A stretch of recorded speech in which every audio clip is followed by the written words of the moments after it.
Harimau Putih. Kerajaan Kahuripan terkenal subur dan makmur karena hasil bumi yang senantiasa berlimpah. Jauh dari pusat kerajaan tersebut, sebuah gunung bertengger dengan angkuh yang sering disebut dengan Gunung Malaikat.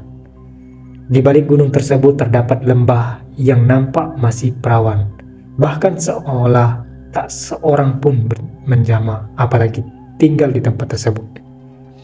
Panas matahari begitu menyengat dan membakar kulit yang tidak terlindungi.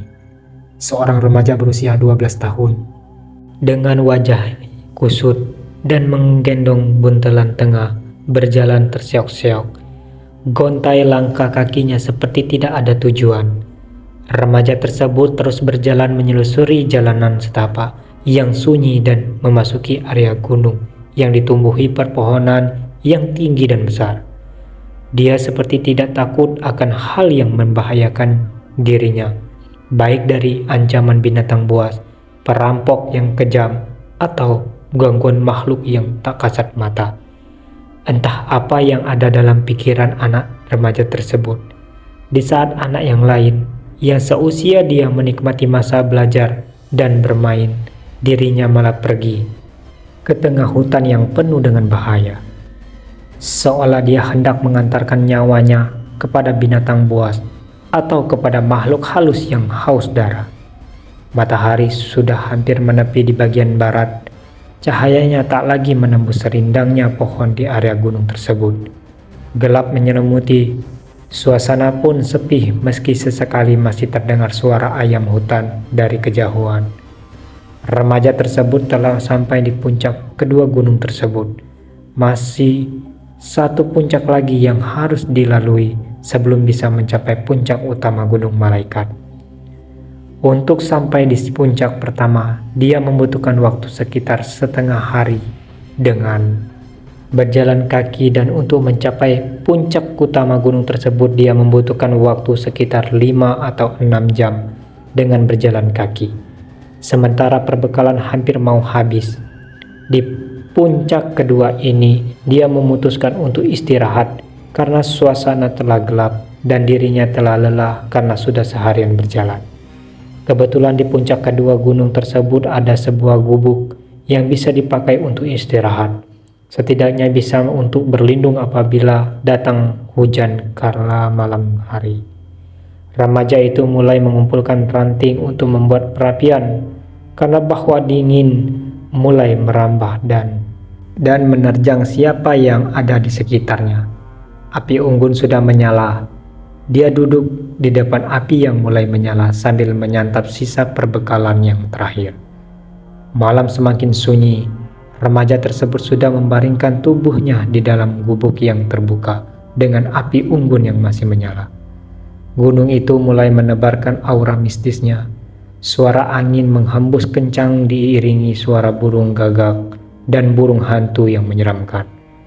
Ketika remaja itu tengah terbaring, antara sadar dan tidak, dirinya melihat seekor harimau besar menghampiri api tersebut dan duduk di depannya. Sontak saja remaja itu ketakutan, tapi dia tak bergerak, walaupun sedikit pun, karena takut membuat makhluk itu kaget, sehingga membahayakan dan mengancam nyawanya. Sambil berbaring, dia terus memperhatikan sosok harimau besar itu. "Kau dari mana, Cah Bagus? Dan kenapa bisa berada di tempat seperti ini?"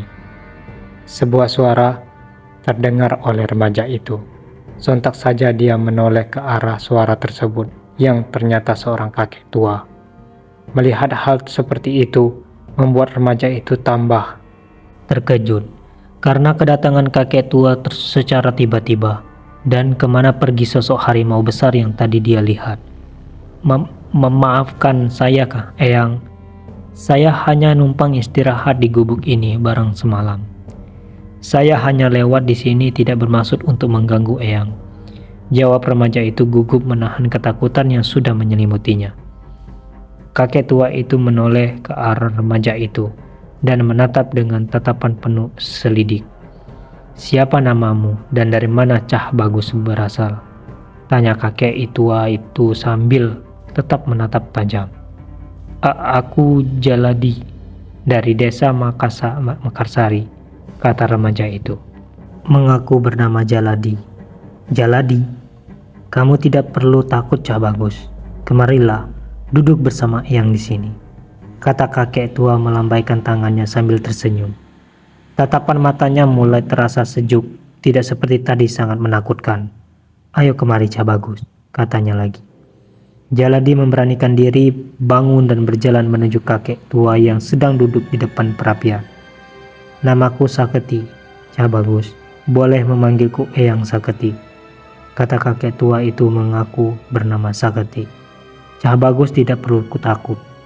Eyang tidak akan mencelakai Cah Bagus, karena Eyang juga sama seperti Cah Bagus, kata Eyang Saketi menenangkan Jaladi yang masih nampak merasa takut.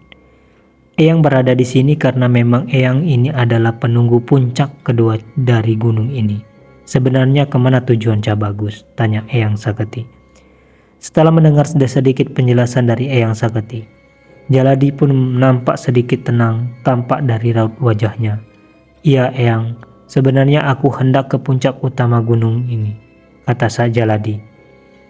Untuk apa Cah Bagus ke sana? Sebaiknya Cah Bagus urungkan niat itu. Tempat itu selain jauh juga sangat berbahaya buat Cah Bagus, kata Eyang Saketi. Jaladi menghela napas lalu membuangnya pelan-pelan.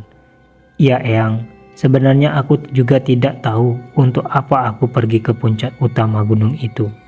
Tapi kata ibuku, sebelum dia meninggal, dia pernah mengatakan padaku kalau memang kondisi desa sudah tidak membuatku nyaman, ibuku menyuruh supaya pergi ke puncak utama Gunung Malaikat, kata Jaladi.